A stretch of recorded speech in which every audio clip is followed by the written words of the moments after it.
here's kind of what I have been working on in terms of the blast. So it actually pushes the enemy away away from you. What's up YouTube? My name is Midnight Wolf, and here is another video on a showcase of my infamous style puppet character that I have created. I've made a few changes since week 2. Obviously it's now week 4, but I chose to skip week 3 in terms of a video because I didn't feel like I did enough content to justify making a video.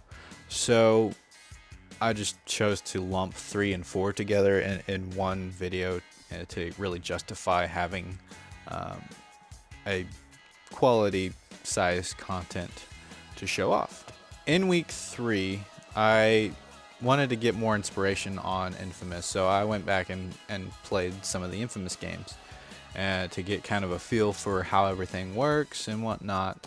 And so that's kind of why week 3 wasn't a heavy development week for this project. But I will now show what I did work on in week 3. So one of the things that I added was a new ability to the teleport, and I mentioned it in week 2 on what I wanted to do. But basically the idea is you tag your enemy,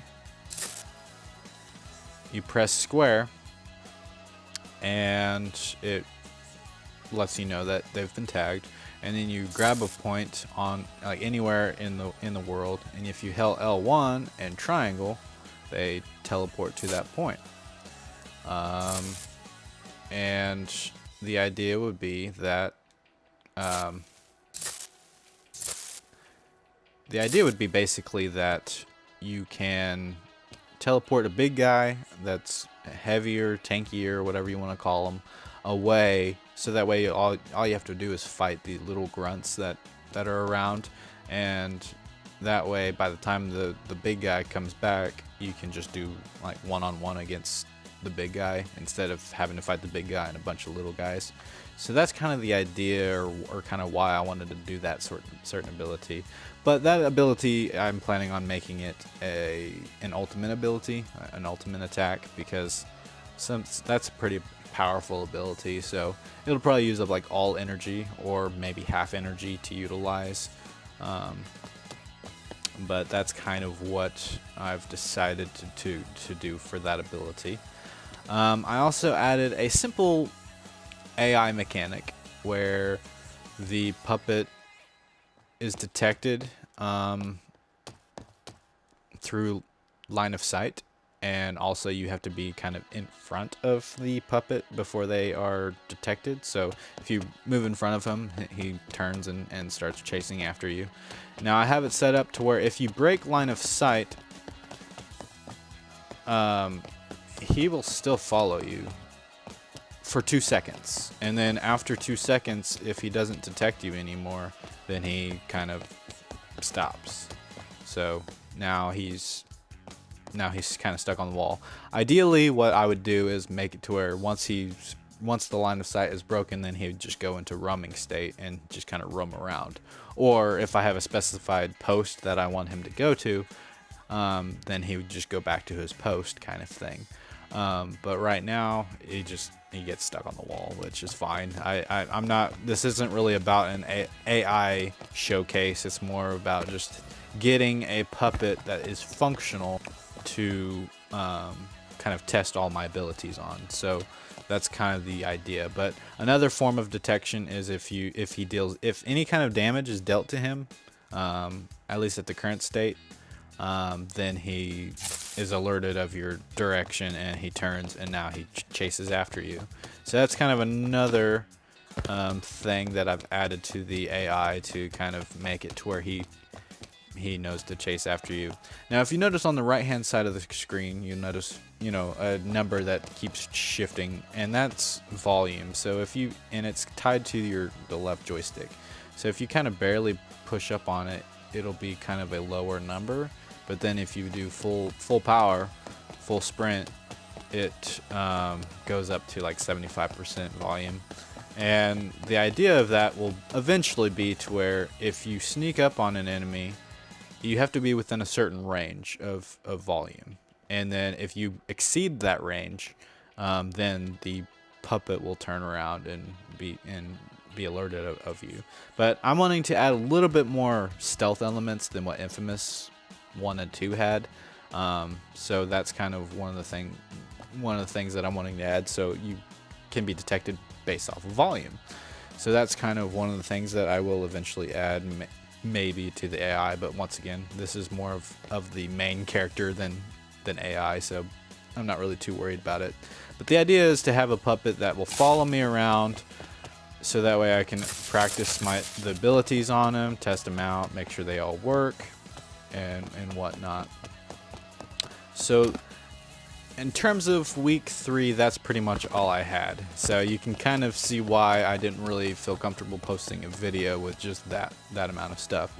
So going on to week 4, I added a couple things, and if you notice on the upper left hand corner of the screen, there is a difference from week 2 and week 1. So I changed the HUD element a little bit in terms of the orb that I had, because the other orb kind of like was distorted and kind of was a weird shape, and it kind of, the way it fluctuated was kind of weird. So I completely changed that orb to something that looks a lot more like an orb and looks a little bit more like the Infamous 1 and 2 orbs. Not exact, but a lot closer to it. And then I of course added a bunch of little orbs to represent how much energy the player has. Now right now they're just an aesthetic, but eventually the idea is whenever you use abilities, the energy will start to disappear, and once you have no energy, then you can't use your abilities. So that's kind of the idea behind that HUD element. But like I said, right now it's just a aesthetic. But I will tie logic to it. Probably this week I will tie it in logic, because I actually do have an ability that will actually use energy that I added, and I'll showcase that here in a little bit actually. So other minor changes, I tweaked it to where now the running animation is slightly different. It doesn't feel as stiff. In other words, like, I don't know, it just feels a little bit more natural. And I also upped the speed of his sprint. I also removed a couple of things. I removed one thing and then changed another thing in terms of the movement. So I removed the push to sprint button. So now you just go into a sprint depending on how much you push on the left joystick. And the reason why I did that is because when I went to go back and play Infamous 1 and 2, it just felt good to not have to press a sprint button. And honestly, like on here, whenever I would have to push the sprint button, it felt like it slowed down the gameplay. So I think just going right into a sprint kind of speeds up the gameplay a little bit and makes it more... It feels a lot more like the Infamous games now, because you don't have to go into a sprint, or you don't have to press a button to go into sprint. Now, I will say I do still have that logic in, because in speed mode, you're running around, and then in order to actually go into super speed, you still have to press the button. So there's that. Another thing that I changed was the glide ability. So before, I had it to where you had to double press X and then hold X on the second press.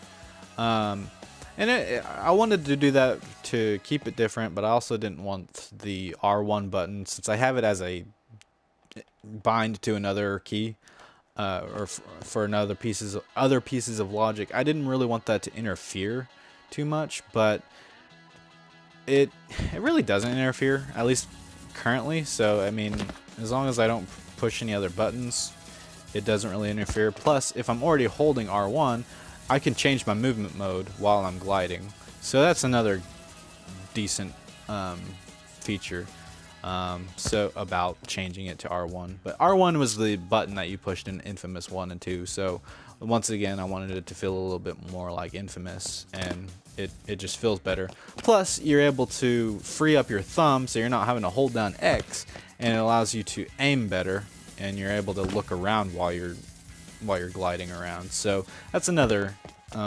positive about changing it to R1.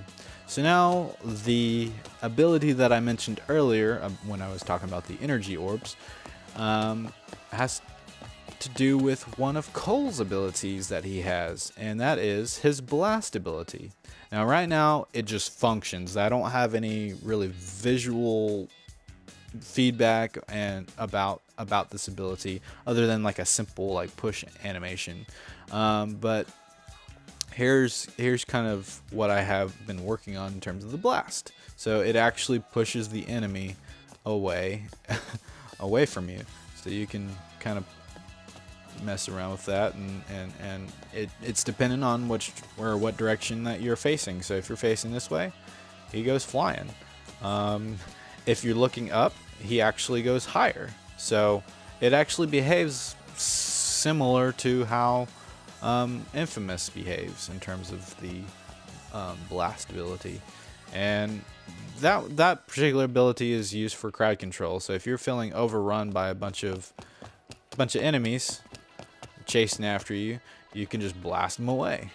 I still got to tweak the AI to react better with it, so because right now they're still following me and they're able to resist the blast.